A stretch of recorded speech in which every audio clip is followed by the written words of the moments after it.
Welcome to my YouTube channel. నేను శ్రీనివాస్ రెడ్డి పాలెం. మీకు ఈ వీడియోలో actually Andhra Pradesh state council for higher education, Andhra Pradesh state council of higher education తరపున AP ECET 2024 notification release అయింది కదా, దాని అప్లికేషన్ ఎలా చేయాలి, నోటిఫికేషన్ సంబంధించిన డీటెయిల్స్ ఏంటి అనేది ఎక్స్ప్లెయిన్ చేయడానికి వీడియో చేస్తున్నానండి. సో మనం ముందుగా అయితే sets.apsc.apg.gov.in ఈ వెబ్సైట్ మనం గూగుల్లో టైప్ చేయాల్సి ఉంటుంది, లేదా మనం ఏపీ ఈసెట్ అనేది కూడా టైప్ చేసినా మనకి సింపుల్గా ఏపీ ఈసెట్ 2024 నోటిఫికేషన్ సంబంధించిన ఒక వెబ్సైట్ ఓపెన్ అవుతుందండి. ఆ వెబ్సైట్ మనం క్లిక్ చేయగానే మనకి Andhra Pradesh state council for higher education home page open అవుతుందండి. దీంట్లో రకరకాల సెట్స్కి సంబంధించిన నోటిఫికేషన్ ఇన్ఫర్మేషన్ అనేది మనకి డిస్ప్లే అవుతుంది. ఇక్కడ మనం చూడొచ్చు AP R CET, AP I CET, AP CET, అలాగే ఏపీ ఈసెట్ 2024 నోటిఫికేషన్ కూడా మనకి అఫీషియల్గా ఈ వెబ్సైట్లో డిస్ప్లే అవుతుందండి. సో మనం ఇక్కడ ఏపీ ఈసెట్ అప్లై చేయాలనుకుంటే మనం ఏం చేయాలంటే ఏపీ ఈసెట్ 2024 నోటిఫికేషన్కి సంబంధించి ఇక్కడ క్లిక్ హియర్ టు గో అని ఇచ్చారండి. దీన్ని క్లిక్ చేయాల్సి ఉంటుంది. దీన్ని క్లిక్ చేయగానే మనకి ఏపీ ఈసెట్ 2024 నోటిఫికేషన్ సంబంధించిన వెబ్సైట్ పేజ్ ఓపెన్ అవుతుందండి. ఈ ఎగ్జామినేషన్ అనేది జేఎన్టీయూ అనంతపూర్ వాళ్ళు కండక్ట్ చేస్తారు. సో ఈ ఎగ్జామినేషన్కి సంబంధించిన ఇన్ఫర్మేషన్ మనము చూద్దాము, అలాగే ఎలా అప్లై చేయాలో కూడా మనం ఎక్స్ప్లెయిన్ చేసుకుందామండి. దీంట్లో యూజర్ గైడ్ ఏమి ఇవ్వలేదు, కాకపోతే లాస్ట్ ఇయర్ మనకి ఏపీ సెట్ 2023కి సంబంధించిన యూజర్ ఇంటర్ఫేసే దీంట్లో కూడా ఉంటుంది. మిగతా ఎగ్జామినేషన్స్కి ఎలాగైతే మనకి యూజర్ ఇంటర్ఫేస్ ప్రీవియస్గా ఉందో అలాగే దీంట్లో కూడా మనకి పాత యూజర్ ఇంటర్ఫేసే ఉంటుంది. సేమ్ ఇంటర్ఫేస్ ఉందండి పోయినసారి వెబ్సైట్ కూడా. ఓకే, దాని ఇన్ఫర్మేషన్ ప్రకారం మనం ఎలా చేయాలి ఏంటనేది మీకు డీటెయిల్గా ఎక్స్ప్లెయిన్ చేస్తాను. సో నా మెయిన్ మోటో ఏంటి అంటే మీకు ఏమేమి సర్టిఫికేట్స్ కావాలి, మీరు ఎలా ఫిల్ చేయాలి, డేటా ఫిల్ చేసేటప్పుడు ఏమైనా కన్ఫ్యూషన్ ఉంటే దాన్ని క్లియర్ చేయడానికి నేను ఈ వీడియో చేస్తున్నాను. సో మీకు ఎనీ ప్రాబ్లం ఉన్న అప్లికేషన్ టైంలో మీరు ఏ ప్రాబ్లం ఉన్నా కూడా నన్ను మీరు కాంటాక్ట్ అవ్వచ్చు. నన్ను వీడియో చివరిలో నేను మొబైల్ నెంబర్ ఇస్తాను, ఆ మొబైల్ నెంబర్కి మీరు కాంటాక్ట్ అవ్వచ్చు. నేను అలాగే కామెంట్స్లో కూడా మొబైల్ నెంబర్ ప్రొవైడ్ చేస్తాను, వాట్సాప్లో కూడా మీరు కాంటాక్ట్ అవ్వచ్చు. సో నేను ఆంధ్రప్రదేశ్కి సంబంధించి తెలంగాణకి సంబంధించిన డిఫరెంట్ కామన్ ఎంట్రన్స్ టెస్ట్కి అప్లికేషన్స్ ఎలా చేయాలి, కౌన్సిలింగ్స్ ఎలా పార్టిసిపేట్ చేయాలి, కౌన్సిలింగ్లో మనకి సీట్ రావాలి అంటే మనం ఎలాంటి డాక్యుమెంట్స్ మనం ఉంచుకోవాలి, ముందుగానే ఎలా రెడీ చేసుకొని ఉంచుకోవాలి, ఆ ఇన్ఫర్మేషన్ అంతా కూడా నా యూట్యూబ్ ఛానల్లో నేను అప్లోడ్ చేస్తూ ఉంటాను. సో దట్ మీకు క్లియర్గా ఇంటిమేషన్స్ వస్తుంటాయి. మీకు ఇంటిమేషన్స్ కావాలంటే మీరు నా ఛానల్ సబ్స్క్రైబ్ చేసుకోండి. సో ఛానల్ సబ్స్క్రైబ్ చేసుకునే కంటే ముందే మీరు వీడియో చూడండి, వీడియో నచ్చితేనే మీరు సబ్స్క్రైబ్ చేసుకోండి, నచ్చకపోతే మీ ఇష్టం అండి, చేసుకోకపోయినా ప్రాబ్లం ఏం లేదు. వీడియో క్లియర్గా ఎక్స్ప్లెయిన్ చేశాను అనిపిస్తే మీకు నోటిఫికేషన్స్ రూపంలో మీకు మిగతా ఏవైతే వీడియోస్ అప్లోడ్ చేస్తుంటానో వాటికి ఇన్ఫర్మేషన్ మీకు రిసీవ్ చేసుకోవాలంటే మీరు సబ్స్క్రైబ్ చేసుకోండి. ఇది ఒక చిన్న రిక్వెస్ట్ అండి. సో మనం నోటిఫికేషన్ సంబంధించిన ఇన్ఫర్మేషన్ చూసుకుంటూ వెళ్దామండి. సో నోటిఫికేషన్ ఇక్కడ మనం చూడాలంటే మనకి ఇన్స్ట్రక్షన్ బుక్లెట్ అండ్ సిలబస్ అని ఇచ్చారండి. సో మనం ఫస్ట్గా ఇన్స్ట్రక్షన్ బుక్లెట్ క్లిక్ చేద్దాం. ఇన్స్ట్రక్షన్ బుక్లెట్ అనేది ఇలా రిలీజ్ చేశారండి. సో ఇక్కడ మనకి డేట్ ఆఫ్ నోటిఫికేషన్ అని ఇచ్చారు, నిన్న రిలీజ్ అయింది. మనకి ఎగ్జామినేషన్ అప్లికేషన్ అనేది ఇవాళ నుంచి స్టార్ట్ అవుతుంది. మనకి లాస్ట్ డే వచ్చి వితౌట్ లేట్ ఫీ తోటి అప్లై చేసుకోవడానికి 15th ఏప్రిల్ ఉందండి. మనకి 500 లేట్ ఫీ తోటి మనం 22nd ఏప్రిల్ వరకు అప్లై చేసుకోవచ్చు. 2000 లేట్ ఫీ తోటి 29th ఏప్రిల్ వరకు అప్లై చేసుకోవచ్చు. అలాగే 5000 లేట్ ఫీ తోటి ఫైన్ తోటి మనం 2nd మే వరకు అప్లై చేసుకోవచ్చు. హాల్ టికెట్ డౌన్లోడింగ్ అనేది 1st మే నుంచి స్టార్ట్ అవుతుంది. మనకి ఎగ్జామినేషన్ వచ్చి 8th మే ఇక్కడ మనకి డిస్ప్లే అవుతుందండి. 8th మే వెన్స్డే ఎగ్జామినేషన్ ఉంటుంది. మనకి కీ అనేది 10th రోజున రిలీజ్ చేస్తారు. ఫైనల్గా ఏవైనా కీలో సంబంధించిన అబ్జెక్షన్స్ ఏమైనా ఉంటే మనం 12th మే వరకు కూడా రేజ్ చేయొచ్చు అండి. ఇది టూకీగా ఇన్ఫర్మేషన్ అండి. ఇది మీ అందరికీ తెలుసు, మనకి డిప్లొమా ఎవరైతే చదువుతారో వాళ్ళు డైరెక్ట్గా 2nd ఇయర్ అడ్మిషన్ మనకి లేటరల్ ఎంట్రీలో అడ్మిషన్ పొందాలంటే మనకి ఈ నోటిఫికేషన్ మనకు అప్లై చేసుకోవాల్సి ఉంటుంది. అలాగే ఈసెట్ ఎగ్జామినేషన్ రాయాల్సి ఉంటుంది. డైరెక్ట్గా 2nd ఇయర్లో మనకి అడ్మిషన్స్ వస్తుందండి. ఓకే, సో ఇక్కడ చూడండి మనకి ప్రతి కాలేజీలో కూడా శాంక్షన్ స్ట్రెంత్లో 10% ఆఫ్ సీట్స్ అనేవి 2nd ఇయర్లో డైరెక్ట్గా ఫిల్ చేసుకునే అవకాశం ఉంటుంది. అంటే సపోజ్ మనకి ఇప్పుడు ఒక కాలేజీలో 50 సీట్స్ ఉంటే మనకి 5 అడిషనల్ సీట్స్ 2nd ఇయర్లో యాడ్ అవుతాయి. అంటే 2nd ఇయర్కి వచ్చేసరికి మనకి 55 అవుతారు. అంటే ఆ 5 సీట్స్ ఏవైతే ఉంటాయో అవి డైరెక్ట్గా మనకి 2nd ఇయర్లో డిప్లొమా స్టూడెంట్స్ తోటే ఫిల్ చేస్తారండి. అది ఇక్కడ దీనికి సంబంధించిన ఇన్ఫర్మేషన్. అలాగే మనకి ఇక్కడ ప్రతి కాలేజీలో కూడా అలాగే ఉంటుంది. ఇక్కడ 2 పాయింట్స్ ఇచ్చారు, ఒకటేమో మైనారిటీ కాలేజ్, ఇంకోటి నాన్ మైనారిటీ కాలేజ్. అలాగే ఫార్మసీ కూడా ఇచ్చారు. ఫార్మసీలో కూడా 10% మనకి రిజర్వ్ చేయబడి ఉంటాయి. అంటే ఫార్మసీలో కూడా 5 అడిషనల్ సీట్స్ సెకండ్ ఇయర్లో యాడ్ అవుతాయి. Eligibility for writing the examination ఇక్కడ చూడండి, ఇండియన్ నేషనల్స్ రాయాల్సి ఉంటుంది. అలాగే స్టేట్ తెలంగాణకు సంబంధించిన వాళ్ళు, ఆంధ్రప్రదేశ్కి సంబంధించిన వాళ్ళు ఎగ్జామినేషన్ రాయాల్సి ఉంటుంది. వాళ్ళు లోకల్ స్టేటస్గా ట్రీట్ అవుతారు. వాళ్ళ ఎగ్జామినేషన్కి లోకల్ క్యాండిడేట్స్ అవుతారు. ఎవరైతే బీఎస్సీ డిగ్రీ చదివిన వాళ్ళు ఉంటారు, అంటే ఇప్పుడు మనకి డిగ్రీ చదివిన వాళ్ళు కూడా డైరెక్ట్గా సెకండ్ ఇయర్లోకి ఇంజనీరింగ్లో అడ్మిషన్ పొందవచ్చు అండి. అంటే ఈవెన్ డిప్లొమా చేయకపోయినా మీరు ఇంజనీరింగ్ జాయిన్ అవ్వాలంటే సెకండ్ ఇయర్లో మీరు డిగ్రీ చదివిన వాళ్ళు అయ్యండి, బీఎస్సీ డిగ్రీ చదివిన వాళ్ళైనా కూడా మీరు ఎలిజిబుల్ అవుతారండి. మీరు సెకండ్ ఇయర్ ఇంజనీరింగ్లో జాయిన్ అవ్వచ్చు. సో ఇది both diploma and degree students. డిగ్రీలో మాత్రం బీఎస్సీ స్టూడెంట్స్కే ఎలిజిబిలిటీ ఉంటుంది. ఆ బీఎస్సీలో కూడా mathematics one of the subject ఉన్న వాళ్ళు మాత్రమే మనకి ఇంజనీరింగ్లో సెకండ్ ఇయర్లో జాయిన్ అవ్వడానికి ఎలిజిబిలిటీ ఉందండి. ఓకే, సో ఇది క్లియర్ కట్గా ఎలిజిబిలిటీ ఏంటి అనేది మనకి పర్సంటేజ్ కూడా ఇచ్చారు. ఎవరైతే మనకి ఇంజనీరింగ్ డిప్లొమాలో ఎవరైతే 45% ఉంటారో అలాంటి వాళ్ళు ఎలిజిబుల్ అవుతారు. అంటే జనరల్ ఓబీసీ జనరల్ క్యాండిడేట్స్కి అయితే 45% మార్క్స్ రావాలి. మనకి SC ST students, BC students అయితే మనకి 40% ఉన్నా సరిపోతుందండి. వాళ్ళు డైరెక్ట్గా సెకండ్ ఇయర్లో అడ్మిషన్ తీసుకోవచ్చు. ఓకే, సో ఇది సింపుల్గా ఇన్ఫర్మేషన్ అండి. ఇంతకించి అవసరం లేదు. మన మెయిన్ మోటో ఏంటంటే ఇక్కడ ఎగ్జామినేషన్ ఎలా ఉంటుంది అనేది తెలుసుకోవడానికి కోసమే ఈ ఎక్స్ప్లెనేషన్ చేస్తున్నాను. సో ఎగ్జామినేషన్ పేపర్ వచ్చి 200 మార్క్స్ ఉంటుంది. 200 ఆబ్జెక్టివ్ క్వశ్చన్స్, మ్యాథమెటిక్స్ 50 ఉంటాయి, ఫిజిక్స్ 25, కెమిస్ట్రీ 25. మనకి రిలేటెడ్ సబ్జెక్ట్ ఏదైతే ఇంజనీరింగ్లో డిప్లొమా ఇంజనీరింగ్ సబ్జెక్ట్ ఏదైతే ఉంటుందో దాంట్లో మనకి 100 క్వశ్చన్స్ ఉంటాయండి. టోటల్గా 200 క్వశ్చన్స్ ఉంటాయి. మరి ఫార్మసీ వాళ్ళకి ఎలా ఉంటుంది అంటే ఇక్కడ ఫార్మసీ వాళ్ళకి 4 సెక్షన్స్ ఉన్నాయండి. Pharmaceutics section 1 50, section 2 50, section 3 50, section 4 50 questions ఉంటాయి. టోటల్గా 100 క్వశ్చన్స్ ఉంటాయి. బీఎస్సీ ఎవరైతే బీఎస్సీ మ్యాథమెటిక్స్ ఉంటారో అలాంటి వాళ్ళకి మ్యాథమెటిక్స్లో 100 questions, analytical ability 50, communicative English అనేది 50 మార్క్స్. అంటే ఇక్కడ ఇంగ్లీష్ 50 క్వశ్చన్స్ ఉంటాయి. క్వాంటిటేటివ్ ఆప్టిట్యూడ్ అనేది 50 క్వశ్చన్స్ ఉంటాయి. మ్యాథమెటిక్స్ 100 మార్క్స్ ఉంటాయండి. ఇది examination pattern for diploma and BSc students అండి. సో దీని తర్వాత మరి ఎలా అప్లై చేయాలి ఏంటి అనేది కూడా ఇచ్చారు. దాని ఒకసారి క్లియర్గా చూసుకుంటూ వెళ్ళిపోదాం. సో ఇక్కడ మనకి అప్లికేషన్ ఎలా చేయాలనేది డీటెయిల్గా వీళ్ళు ఏమి ఇవ్వలేదు. బట్ మనకి లాస్ట్ ఇయర్ మనకి యూజర్ గైడ్ ఇచ్చారు. ఆ యూజర్ గైడ్ చూసుకుంటూ మనం అప్లై చేసుకోవచ్చు. బిఫోర్ దట్ మనము ఇక్కడ ఏదైతే మనకి ఫస్ట్ పేజ్ ఉంటుందో ఆ ఫస్ట్ పేజ్ అనేది దాంట్లో స్టెప్స్ ఉన్నాయండి. అప్లికేషన్ చేయాలంటే కొన్ని స్టెప్స్ ఉన్నాయి. ఆ స్టెప్స్ ఏంటనేది హోమ్ పేజ్లోనే మనకి ఇక్కడ డిస్ప్లే చేశారు. స్టెప్ 1 అనేది eligibility criteria and fee payment. Step 2 మనం పేమెంట్ చేసిన దాన్ని మన స్టేటస్ చెక్ చేసుకొని ఒకవేళ అది ఓకే అనుకుంటేనే నెక్స్ట్ స్టెప్కి వెళ్ళాలి. ఒక పేమెంట్ సక్సెస్ కాకపోతే మనము స్టెప్ 3కి వెళ్ళడానికి ఛాన్స్ ఉండదండి. మళ్ళీ స్టెప్ 1 కంప్లీట్ చేసి మళ్ళీ స్టెప్ 2లో స్టేటస్ చెక్ చేసుకొని స్టెప్ 3కి వెళ్ళాల్సి ఉంటుంది. ఆఫ్టర్ ఫైనల్ పేమెంట్ మనకి పేమెంట్ కంప్లీట్ అయిన తర్వాతనే అప్లికేషన్ ఫిల్ చేయాల్సి ఉంటుంది. తర్వాత స్టెప్ 3 తర్వాత మనకి స్టెప్ 4కి వెళ్తాం. స్టెప్ 4 అనేది సింపుల్గా మనకి అప్లికేషన్ ఫామ్ ప్రింట్ చేసుకొని ఫ్యూచర్లో ఆ అప్లికేషన్ ఫామ్ని మనం కౌన్సిలింగ్ టైంలో సబ్మిట్ చేయడానికి పనికొస్తుందండి. సో ఇలా మొత్తంగా అయితే 4 స్టెప్స్ ఉన్నాయి. కానీ ఇంపార్టెంట్ స్టెప్స్ ఏంటంటే స్టెప్ 1 అండ్ స్టెప్ 3. సో ఈ స్టెప్స్ ఎలా మరి చూసుకోవాలి ఏంటి అనేది మనకి ఇక్కడ యూజర్ గైడ్ 2023కి సంబంధించిన ఇంటర్ఫేసే మనకి ఇక్కడ ఇంప్లిమెంట్ చేశారు. కాబట్టి దాన్ని ఎలా చేయాలంటే మనం ఒకసారి చూసుకుంటూ వెళ్ళిపోదాము. మనం స్టెప్ 1 అనేది మాత్రం మనకి ఇక్కడ వస్తుంది. స్టెప్ 1లో పేమెంట్ చేయడానికి కాబట్టి ఆ పేమెంట్ ఇంటర్ఫేస్ ఓపెన్ అయింది. ఇక్కడ చూడండి, మనకి నోటిఫికేషన్ సంబంధించిన ఇన్ఫర్మేషన్, ఎలిజిబిలిటీ క్రైటీరియా అంతా క్లియర్గా మనం చదివామనుకున్న తర్వాతనే మనం ఇక్కడ ఈ అప్లికేషన్ ఫీ పేమెంట్ చేయాల్సి ఉంటుంది. అందుకని మనకి ఇక్కడ డిక్లరేషన్ అనేది అడుగుతున్నారు. So declaration okay tick mark పెట్టిన తర్వాత మనం ఇక్కడ డిప్లొమా లేదా BSc hall ticket number enter చేయాల్సి ఉంటుంది. ఇక్కడ మీరు చూడొచ్చు, please enter diploma or BSc hall ticket number అంటున్నారు. తర్వాత క్యాండిడేట్ నేమ్ కూడా మనం ఎంటర్ చేయాల్సి ఉంటుంది. డేట్ ఆఫ్ బర్త్, సో ఇక్కడ డేట్ ఆఫ్ బర్త్ అనేది మనకి 10th క్లాస్ మెమో ప్రకారం మనం ఎంటర్ చేయాల్సి ఉంటుంది. మనకు మొబైల్ నెంబర్ కూడా ఉండాలి. ఆన్లైన్లో అప్లికేషన్ రిజిస్ట్రేషన్ చేయాలంటే మొబైల్ నెంబర్ ఉండాలి. మరి మొబైల్ నెంబర్ పేరెంట్స్దా, మీదా లేదా రిలేటివ్స్దా, ఎవరిది అనేది కూడా మీరు ఇక్కడ సెలెక్ట్ చేయాల్సి ఉంటుంది. ఆల్టర్నేట్ మొబైల్ నెంబర్ ఉంటే మీరు ఇక్కడ ఎంటర్ చేయండి. ఈమెయిల్ ఐడి కూడా మీరు ఇక్కడ, ఒకవేళ మీ దగ్గర ఈమెయిల్ ఐడి ఉంటే మీ ఈమెయిల్ ఐడి ఎంటర్ చేయాలి. లేకపోతే కూడా మీరు ఈమెయిల్ ఐడి క్రియేట్ చేసుకొని ఆ ఈమెయిల్ ఐడిని మాత్రమే మీరు ఎంటర్ చేయాల్సి ఉంటుంది. ఎందుకంటే మనకి ఇక్కడ పేమెంట్ స్టేటస్ అనేది కూడా మనకి ఈమెయిల్ లేదా మొబైల్ నెంబర్కి అప్డేట్స్ వస్తుంటాయి. అలాగే ఫైనల్గా అప్లికేషన్ నెంబర్ సబ్మిట్ అయిన తర్వాత కూడా అప్లికేషన్ నెంబర్ మనకి ఈమెయిల్కి అలాగే మనకి మొబైల్ నెంబర్కి ఇంటిమేషన్ ద్వారా వస్తుంది. కాబట్టి మనకి ఈ 2 mobile number and email ID compulsory ఉండాలి. కేటగిరీ మీరు ఏదైతే అది సెలెక్ట్ చేసుకోవాల్సి ఉంటుంది.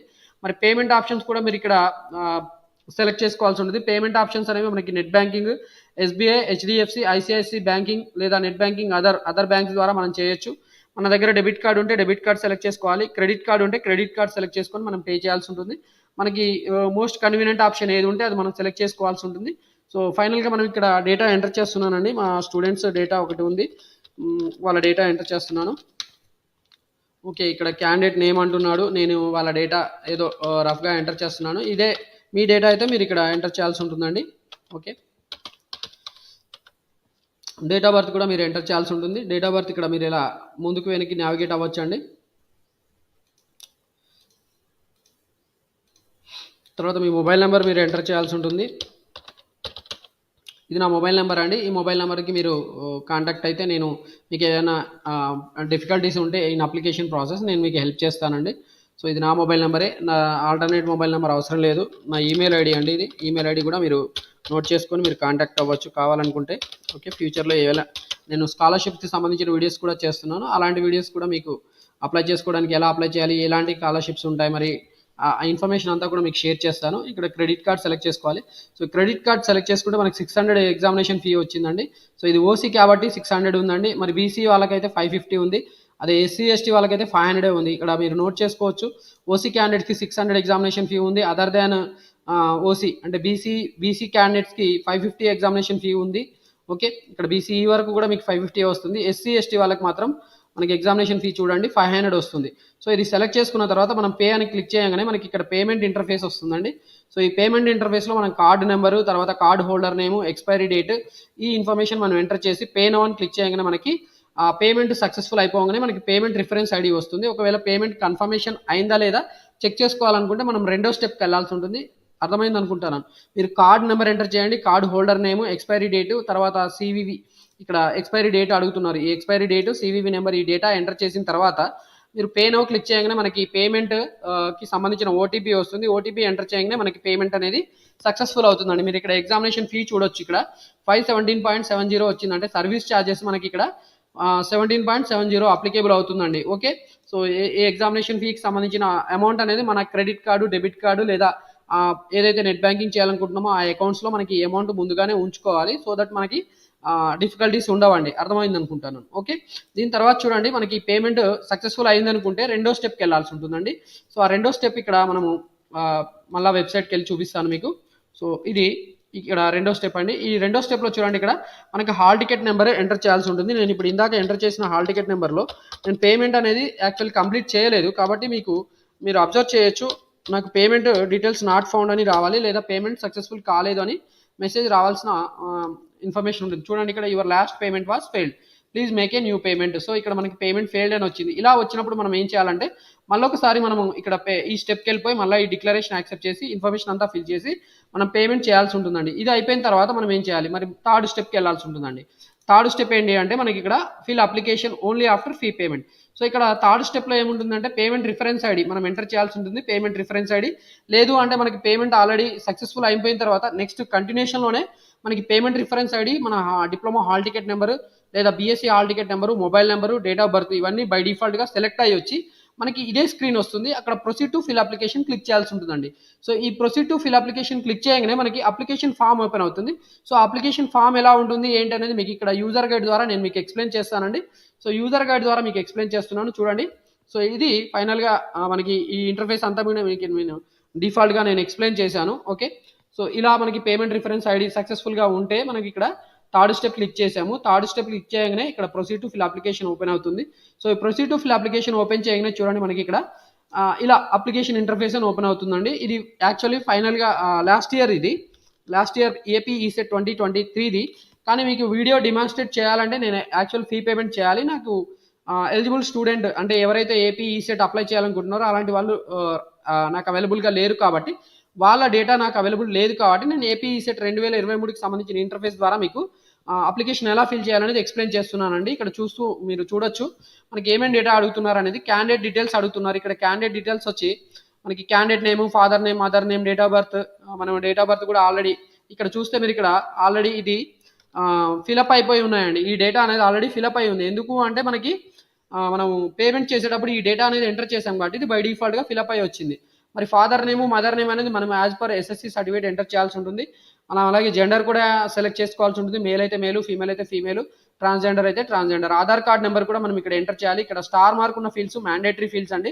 వీటిని ఖచ్చితంగా మనం ఎంటర్ చేయాలి. రేషన్ కార్డ్ నెంబర్ కూడా అడుగుతున్నారు కానీ ఇది మ్యాండేటరీ కాదు, ఎందుకంటే ఇక్కడ స్టార్ మార్క్ లేదు. మనం యాన్యువల్ ఇన్కమ్ కూడా మనం ఇక్కడ ఎంటర్ చేయాల్సి ఉంటుంది. యాన్యువల్ ఇన్కమ్ బిలో 1,00,000 ఉంటే బిలో 1,00,000 టిక్ చేయండి. 1,00,000 టు 2.5 ఉంటే 2.5 ఈ ఆప్షన్ సెలెక్ట్ చేయండి. అబౌవ్ 2.5 అండ్ బిలో 8,00,000 ఉంటే మీరు ఇది సెలెక్ట్ చేసుకోవాల్సి ఉంటుంది. ఎవరైతే ఓసీ క్యాండిడేట్స్ లేదా క్రీమీ లేయర్కి సంబంధించిన బీసీ స్టూడెంట్స్ ఉంటారో అలాంటి వాళ్ళు అబౌవ్ 8,00,000 పెట్టాల్సి ఉంటుంది. సో వాళ్ళు ఇది సెలెక్ట్ చేసుకోండి. తర్వాత మీ ఇన్కమ్ సర్టిఫికేట్ నెంబర్ కూడా మీరు ఇక్కడ ఎంటర్ చేయండి. మీ కేటగిరీ ఇక్కడ మీరు కేటగిరీ అనేది బై డిఫాల్ట్ మీరు అప్లై చేసేటప్పుడు సెలెక్ట్ చేసి ఉంటారు కాబట్టి మళ్ళీ ఇక్కడ సెలెక్ట్ చేసే అవసరం ఉండదు. మీ క్యాస్ట్ సర్టిఫికేట్ నెంబర్ ఇక్కడ అడిగితే మీరు ఎంటర్ చేయండి. మీ దగ్గర అవైలబుల్ ఉంటే మీరు ఎంటర్ చేయండి. ఇక్కడ యాక్చువల్లీ ఇది మ్యాండేటరీ ఏం కాదండి, కాబట్టి ఇక్కడ స్టార్ మార్క్ లేదు, కాబట్టి మీరు ఎంటర్ చేయాల్సిన అవసరం లేదు. ఒకవేళ మీ దగ్గర అవైలబుల్ ఉంటే మీరు ఆ కాస్ట్ సర్టిఫికేట్ నెంబర్ ఎంటర్ చేయండి. మీకు ఒకవేళ స్పెషల్ రిజర్వేషన్ అంటే ఇప్పుడు ఎన్సీసీలో మీరు స్టూడెంట్స్ అయి ఉంటే ఎన్సీసీ సర్టిఫికేట్ ఉంటే మీరు ఇక్కడ ఎన్సీసీ సెలెక్ట్ చేసుకోండి. మీ పేరెంట్స్ ఇంకా ఆర్మ్డ్ ఫోర్సెస్లో పనిచేస్తే అంటే మిలిటరీలో పనిచేసే వాళ్ళు ఉంటే మీరు ఇక్కడ ఇది సెలెక్ట్ చేసుకోండి. ఆఫ్టర్ దట్ చూడండి ఇక్కడ మనకి స్పోర్ట్స్ అండ్ గేమ్స్, మీకు దగ్గర స్పోర్ట్స్ గేమ్స్ సర్టిఫికేట్ ఉంటే మీరు ఇది టిక్ మార్క్ పెట్టండి. మీకు భారత్ స్కౌట్స్ అండ్ గైడ్స్ ఉంటే మీరు ఇది సెలెక్ట్ చేసుకోండి. ఓకే, ఒకవేళ మీరు ఫిజికల్లీ డిజేబుల్డ్ అయి ఉంటే physically disabled candidates and physically handicapped students అయితే మీ పర్టికులర్ ఫిజికల్ డిజేబిలిటీ ఏంటి అనేది మీకు ఇక్కడ అడుగుతున్నారు. ఫిజికల్లీ హ్యాండిక్యాప్ లేదా హియరింగ్ ఇంపేర్డ్ అంటే ఇక్కడ డంబు క్యాండిడేట్స్ ఉండొచ్చు. ఆర్థోపెడికల్లీ హ్యాండిక్యాప్డ్ అయితే మీకు ఇక్కడ చేతి కాలు ప్రాబ్లం ఏదైనా ఉంటే మీరు ఇక్కడ ఈ టిక్ మార్క్ పెట్టుకోండి. దాని తర్వాత మీరు మైనారిటీ కాదా అని అడుగుతున్నారు. ఇక్కడ మైనారిటీ అయితే మీరు ఇక్కడ మైనారిటీ టిక్ మార్క్ పెట్టుకోండి. మైనారిటీ అంటే అదర్ దాన్ హిందూ ఎవరైతే ఉంటారో రిలీజియన్కి సంబంధించిన వాళ్ళు మైనారిటీ అవుతారు. ఎవరైతే హిందూస్ ఉంటారో అలాంటి వాళ్ళు నాన్ మైనారిటీ అవుతారండి. మీ ప్రజెంట్ అడ్రస్ మీరు ఎంటర్ చేయండి. ప్రజెంట్ అడ్రస్ అనేది మీ దగ్గర ఒకవేళ పర్మనెంట్ అడ్రస్కి రెండింటికి సేమ్ అడ్రస్ ఉంటే మీరు ఇక్కడ ఈ టిక్ మార్క్ పెట్టుకోండి. సో దట్ మీరు ప్రజెంట్ అడ్రస్ ఏదైతే డేటా ఎంటర్ చేశారో అదే మీకు పర్మనెంట్ అడ్రస్లో కూడా పాపులేట్ అవుతుందండి. అంటే ఇదే డేటా మీరు ఇక్కడికి కాపీ చేసుకోవడానికి ఈ టిక్ మార్క్ పెట్టాల్సి ఉంటుంది. మీకు ప్రజెంట్ అడ్రస్ ఆధార్ కార్డులో అడ్రస్లో ఉన్నట్టుగా మీరు ఎంటర్ చేయండి. ఓకే, సో ఇది ప్రజెంట్ అడ్రస్ పర్మనెంట్ అడ్రస్ రెండు సేమ్ ఉంటే ఇది టిక్ మార్క్ పెట్టుకోండి. ఒకవేళ రెండు డిఫరెంట్గా ఉంటే రెండింటిని కూడా సపరేట్గా ఎంటర్ చేయాల్సి ఉంటుంది. తర్వాత మీకు ఇక్కడ క్వాలిఫైయింగ్ ఎగ్జామినేషన్ అడుగుతున్నారు. క్వాలిఫైయింగ్ ఎగ్జామినేషన్ ఒకవేళ మీరు డిప్లొమా స్టూడెంట్ అయ్యి ఉండి మీరు ఈ ఈసెట్ రాయాలనుకుంటే మీరు ఇక్కడ డిప్లొమా టిక్ మార్క్ పెట్టండి. లేదా బీఎస్సీ స్టూడెంట్స్ అయితే ఇక్కడ బీఎస్సీ మ్యాథమెటిక్స్ స్టూడెంట్స్ అయితే మాత్రం బీఎస్సీ మ్యాథమెటిక్స్ పెట్టుకోండి. బీఎస్సీ ఎంపీసీఎస్ ఎంపీసీ ఇలా మ్యాథ్స్ సబ్జెక్ట్ ఎవరైతే ఉంటారో maths subject one of the సబ్జెక్ట్గా ఎవరైతే కలిగి ఉంటారో వాళ్ళందరూ కూడా ఈసెట్ రాయడానికి ఎలిజిబుల్ అవుతారండి. బీజెడ్సీ బాటనీ జువాలజీ కెమిస్ట్రీ ఇలాంటి స్టూడెంట్స్ మాత్రం ఎలిజిబుల్ కారండి. అందుకనే ఇక్కడ మ్యాథమెటిక్స్ అని స్పెసిఫిక్గా ఇచ్చారు. తర్వాత మీరు ఏ కోర్స్ అనేది ఇక్కడ చదివారు, ఒకవేళ మీరు డిప్లొమా సెలెక్ట్ చేస్తే డిప్లొమాకి సంబంధించిన పర్టికులర్ కోర్సెస్ అన్ని ఓపెన్ అవుతాయండి. మీరు బీఎస్సీ స్టూడెంట్స్ అయితే మీకు ఈ డేటా ఏం అడగరు. డైరెక్ట్గా మీరు హాల్ టికెట్ నెంబర్ ఎంటర్ చేయాల్సి ఉంటుంది. మీ హాల్ టికెట్ నెంబర్ బీఎస్సీ అయితే BSc hall ticket number, diploma అయితే డిప్లొమాకి సంబంధించిన ఫైనల్ ఇయర్లో మీరు ఏదైతే పిన్ నెంబర్ ఉంటుందో ఆ పిన్ నెంబర్ ఎంటర్ చేయండి. మీరు ఎప్పుడు పాస్ అయ్యారు అనేది ఇక్కడ మీరు యాక్చువల్ ఎంటర్ చేయాల్సి ఉంటుంది. ఇక్కడ year of appearing passing the qualifying examination అని ఇక్కడ అడుగుతున్నారు. చాలా మంది స్టూడెంట్స్కి ఇక్కడ ఏం డేటా ఫిల్ చేయాల్సి ఉంటుంది అనేది కన్ఫ్యూజన్ ఉంటుంది. ఎవరైతే బ్యాక్లాగ్ స్టూడెంట్స్ ఉంటారో అంటే లాస్ట్ ఇయర్ 2023లో వాళ్ళ డిప్లొమా కంప్లీట్ అయింది కానీ వాళ్ళు పాస్ కాలేదు, అలాంటి వాళ్ళు మరి ఇక్కడ ఏం ఎంటర్ చేయాల్సి ఉంటుంది. ఒకవేళ 2024లో వాళ్ళు సబ్జెక్ట్ అన్ని క్లియర్ చేసుకుని ఉంటే 2024 ఎంటర్ చేయండి. ఒకవేళ 2022కి సంబంధించిన స్టూడెంట్స్ 2022లో డిప్లొమా కంప్లీట్ అయింది కానీ వాళ్ళ సబ్జెక్ట్స్ 2024లో కంప్లీట్ అయింది లేదా 23లో కంప్లీట్ అయింది. ఎప్పుడు కంప్లీట్ అయింది, మీ సబ్జెక్ట్స్ ఎప్పుడు క్లియర్ అయింది అనేది ఇక్కడ మీరు ఎంటర్ చేయాల్సి ఉంటుందండి. ఇప్పుడు ఫైనల్ ఇయర్ స్టూడెంట్స్ అయితే 2024 వాళ్ళు అపియర్ అవుతారు కాబట్టి 2024 మీరు ఇక్కడ సెలెక్ట్ చేసుకోవాల్సి ఉంటుంది. మీకు ఎగ్జామినేషన్ అనేది ఎలా రాయాలనుకుంటున్నారు, ఇక్కడ మీడియం ఆఫ్ ఇన్స్ట్రక్షన్ ఇక్కడ ఇంగ్లీషు తెలుగు ఉర్దూ ఇలా 3 రకాల సబ్జెక్ట్స్లో అడుగుతున్నారు. ఇంగ్లీష్లో కావాలంటే ఇంగ్లీష్లో రాయండి, మీరు ఇంగ్లీష్ పెట్టుకోండి. తెలుగులో రాయాలనుకుంటే తెలుగులో టిక్ మార్క్ పెట్టుకోవాలి. ఒకవేళ ఉర్దూలో రాయాలనుకుంటే మీరు ఉర్దూ అనేది టిక్ మార్క్ చేసుకోండి. అదర్స్ అని అడుగుతున్నారండి ఇక్కడ. ఓకే, అంటే ఇక్కడ మీరు ఏ పర్టికులర్ ఇప్పుడు ఈ డిప్లొమా స్టూడెంట్స్కి అయితే ఓన్లీ ఇంగ్లీషే ఉంటుందండి. బీఎస్సీ స్టూడెంట్స్ ఎవరైతే ఉంటారో వాళ్ళకి ఈ 3 ఏదైతే అప్లికేబుల్ ఉన్నాయో వాటిలో ఏదో ఒకటి వాళ్ళు టిక్ మార్క్ పెట్టుకోవాల్సి ఉంటుంది. మీరు పర్టికులర్గా ఏ మీడియంలో చదివారనేది ఇక్కడ క్వశ్చన్ మార్క్ అండి. సో మీరు బీఎస్సీ లేదా డిప్లొమా అని యాక్చువల్ అయితే బీఎస్సీ వాళ్ళకే ఇక్కడ తెలుగు ఉర్దూ ఇలాంటివి ఉంటాయి. మిగతా వాళ్ళకి ఇంగ్లీష్, డిప్లొమా వాళ్ళందరికీ కూడా ఇంగ్లీష్లోనే ఉంటుంది బై డిఫాల్ట్. మీరు ఇది అర్థం చేసుకోవచ్చండి. ఇక్కడ మీ ఏ మీడియంలో చదివారనేది ఇక్కడ అడుగుతున్నారు. తర్వాత మీ ఎస్ఎస్సి డేటా అడుగుతున్నారు. మీరు ఎస్ఎస్సి అర్బన్లో చదివారా రూరల్లో చదివారా అని అడుగుతున్నారు. SSC hall ticket number enter చేయండి. మంత్ ఆఫ్ పాసింగ్ అప్లై మీరు ఇక్కడ సెలెక్ట్ చేసుకోండి. మీకు ఇక్కడ ఒక చిన్న సలహా అండి, సజెషన్ అండి. ఎవరైతే కరోనా టైంలో పాస్ అయ్యారో వాళ్ళందరికీ బై డిఫాల్ట్గా ఒకటే డేట్ ఉంటుందండి. ఆ డేట్ మీరు ఇక్కడ సెలెక్ట్ చేసుకోవచ్చు. తెలంగాణకు సంబంధించిన స్టూడెంట్స్కి అయితే 2021 మేలో వాళ్ళకి యాక్చువల్ పాస్ మెమోస్ ఇష్యూ చేశారు. మరి ఆంధ్రప్రదేశ్ వాళ్ళకి ఎలాగైతే ఇష్యూ చేశారో అలాగే వాళ్ళు ఇక్కడ ఫిల్ చేయాల్సి ఉంటుంది. తెలంగాణ వాళ్ళకి మాత్రం 2021 మే అనేది వాళ్ళకి 10th class passing year and month ఉంటుంది. మరి ఆంధ్రప్రదేశ్ వాళ్ళకి మేలోన లేదా మార్చిలోన ఎప్పుడు ఇచ్చారు ఎస్ఎస్సి బై డిఫాల్ట్ పాస్ అనేది చూసుకొని మీరు ఇక్కడ అది సెలెక్ట్ చేసుకోవాల్సి ఉంటుంది. ఇయర్ ఆఫ్ పాసింగ్ కూడా మీరు ఇక్కడ సెలెక్ట్ చేసుకోవాలి. తర్వాత మీరు ప్లేసెస్ మీరు ఎక్కడ చదివారు, 7th క్లాస్ ఎక్కడ చదివారు, 8th class, 9th, 10th, first year diploma, second year diploma, third year diploma ఎక్కడ చదివారు, దాని విలేజ్ ఏంటి, ఇన్స్టిట్యూట్ నేమ్ ఏంటి, ఇయర్ ఆఫ్ పాస్ ఏంటి, ఇయర్ ఆఫ్ ఫస్ట్ అపియరెన్స్ మీరు ఫస్ట్ ఇయర్గా ఫస్ట్ మీరు ఎప్పుడు ఫస్ట్ ఇయర్ ఈ 6th క్లాస్ చూడండి ఇక్కడ మనకి ఇక్కడ 7th క్లాస్ అంటున్నారు. 7th క్లాస్ మీరు ఫస్ట్ టైం ఎప్పుడు అపియర్ అయ్యారు, ఎప్పుడు పాస్ అయ్యారు. సో ఇలా క్లియర్గా అడుగుతున్నారని ఇక్కడ సపోజ్ డిప్లొమా ఫస్ట్ ఇయర్ మీరు ఏ ఇయర్లో ఎగ్జామ్ రాశారు కానీ ఎప్పుడు పాస్ అయ్యారని ఇక్కడ డిఫరెంట్గా అడుగుతున్నారండి. సో మీరు ఫస్ట్ ఇయర్ ఎప్పుడు అపియర్ అయ్యారు, సపోజ్ మీరు ఇప్పుడు 2021లో ఫస్ట్ ఇయర్ అపియర్ అయి ఉంటే మీరు 2021లోనే అన్ని సబ్జెక్ట్స్ క్లియర్ చేసి ఉంటే మీరు ఇక్కడ ఇయర్ ఆఫ్ పాస్ 2021 పెట్టండి. ఒకవేళ 2022లో బ్యాక్లాగ్ రాసి మీరు పాస్ అయి ఉంటే ఇక్కడ 2022 ఇక్కడ ఇయర్ ఆఫ్ పాస్ పెట్టాల్సి ఉంటుందండి. అర్థమైంది అనుకుంటున్నాను. ఒకవేళ మీరు ఫస్ట్ ఇయర్ 2024 లో రాసి ఉండి మీరు పాస్ అయి ఉంటే 2024 పెట్టాల్సి ఉంటుంది. కానీ ఫస్ట్ అపియరెన్స్ ఎప్పుడు పెట్టాలి, 2021 పెట్టాల్సి ఉంటుందండి. అర్థమవుతుంది అనుకుంటాను. ఓకే, క్లియర్గా మీరు అర్థం చేసుకోవచ్చు. దాని తర్వాత మీరు ఇక్కడ లోకల్ ఏరియా అడుగుతున్నారు. For local status of students migrated from Telangana to AP refer home page. So మీరు ఇక్కడ లోకల్ ఏరియా ఏం సెలెక్ట్ చేసుకోవాలని అడుగుతున్నారు. సో లోకల్ ఏరియా ఒకవేళ మీరు తెలంగాణలో చదువుకుని ఉంటే ఓయూ పెట్టాల్సి ఉంటుంది. ఎవరైతే ఆంధ్రప్రదేశ్ సంబంధించిన స్టూడెంట్స్ ఉంటారో అలాంటి వాళ్ళు ఆంధ్ర యూనివర్సిటీ అదర్ దాన్ మనకి నెల్లూరు జిల్లా తప్ప మిగతా కోస్టల్ ఆంధ్ర డిస్ట్రిక్ట్స్ అన్నీ కూడా ఏయూ రీజియన్లోకి వస్తాయండి. రాయలసీమలో ఉన్న జిల్లాలు అలాగే నెల్లూరు జిల్లా మాత్రం ఎస్వియు పరిధిలోకి వస్తుంది. సో అది మీరు ఇక్కడ క్లియర్గా మీరు ఇక్కడ టిక్ మార్క్ పెట్టుకోవాల్సి ఉంటుంది. ఇదేమీ పెద్ద మ్యాటర్ కాదు, కాకపోతే కౌన్సిలింగ్ టైంలో మళ్ళీ వెరిఫై చేస్తారు, వాటిని కరెక్షన్ కూడా చేస్తారు. మరి ఇక్కడ details of common entrance test అడుగుతున్నారు. ఓకే, టెస్ట్ సెంటర్ ప్రిఫరెన్స్ మీరు ఇక్కడ టెస్ట్ సెంటర్ ఎక్కడ పెట్టుకోవాలనుకుంటున్నారు, ప్రిఫరెన్స్ 1, 2, 3 ఇలా మీకు టెస్ట్ సెంటర్స్ కూడా ఇచ్చారు. ఆ టెస్ట్ సెంటర్స్ మీకు డ్రాప్ డౌన్లో ఏది ఉంటే అది మీకు ఏది నియర్ బైగా ఉందో దాన్ని సెలెక్ట్ చేసుకొని మీకు ఇక్కడ 1, 2, 3 3 ప్రిఫరెన్స్లు పెట్టుకోవాల్సి ఉంటుంది. అలాగే మీరు ఫోటో అండ్ సిగ్నేచర్ అప్లోడ్ చేయాలి. ఫోటో అండ్ సిగ్నేచర్స్ అప్లోడ్ చేయడానికి కొన్ని లిమిటేషన్స్ ఉన్నాయండి. ఫోటో అనేది 50 KB కంటే తక్కువ సైజులో ఉండేటట్టు మాత్రమే అప్లోడ్ చేయాలి. అలాగే సిగ్నేచర్ కూడా less than 30 KB and JPEG ఫార్మాట్లో మాత్రమే మీరు అప్లోడ్ చేయాల్సి ఉంటుంది. ఒకవేళ మీ ఫోటో సైజ్ ఎక్కువగా ఉంటే మీరు ఇక్కడ ఒక వెబ్సైట్ చెప్తాను, ఆ వెబ్సైట్లోకి వెళ్ళేసి మీరు కంప్రెస్ చేసుకోవచ్చు అండి. ఇక్కడ ఒక వెబ్సైట్ ఉంది, కంప్రెస్ జేపీఈజీ టు 50 KB. ఇది మీరు క్లిక్ చేయగానే చూడండి మీకు ఇక్కడ చాలా వెబ్సైట్స్ వచ్చాయి. But one of the best website అనేది కంప్రెస్ జేపీఈజీ.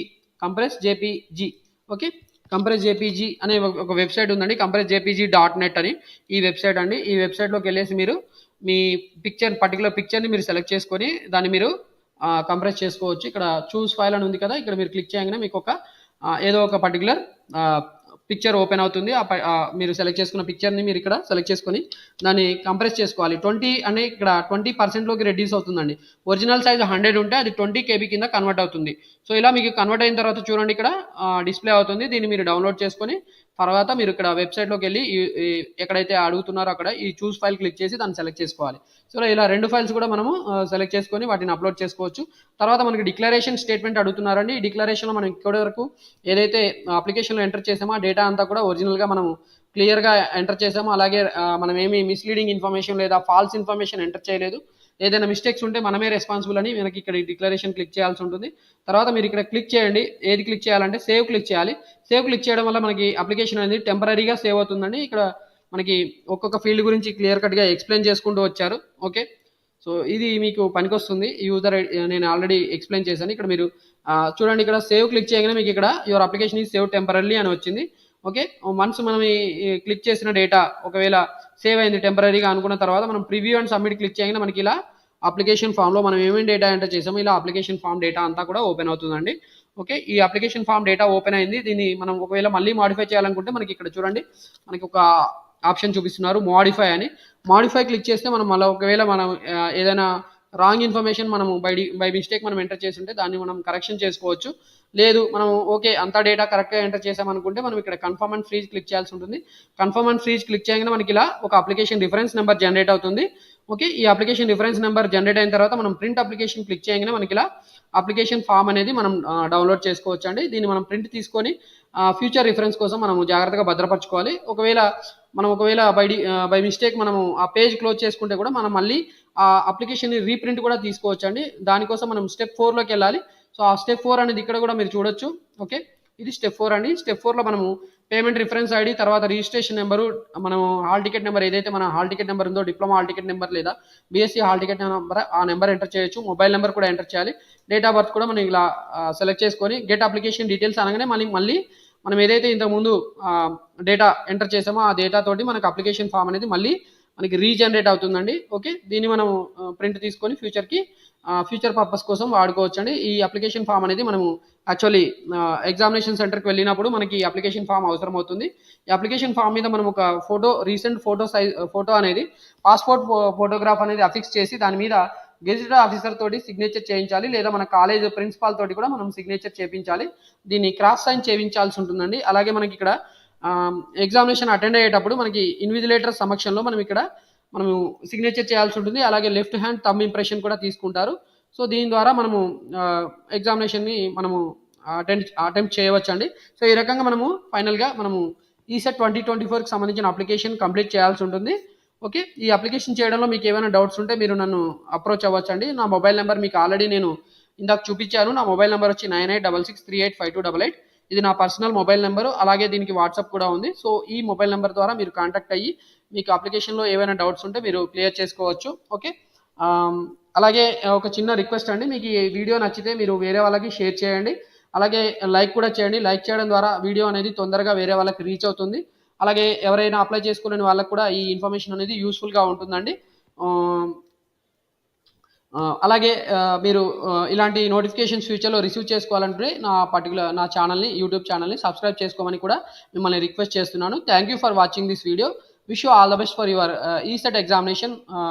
అండ్ ఇంకొక అనౌన్స్మెంట్ అండి, మీకు ఈ ఈసెట్ ఎగ్జామ్ రాసిన తర్వాత కౌన్సిలింగ్ ఎలా జరుగుతుంది, కౌన్సిలింగ్లో మనం ఏమేమి సర్టిఫికేట్ సబ్మిట్ చేయాల్సి ఉంటుంది, మనము కౌన్సిలింగ్ సెంటర్స్కి ఎలా అప్రోచ్ అవ్వాలి ఏంటనేది కూడా ఫ్యూచర్లో నేను వీడియోస్ చేస్తూ ఉంటాను. కాబట్టి ఖచ్చితంగా నా ఛానల్ సబ్స్క్రైబ్ చేసుకోండి. Wish you all the best.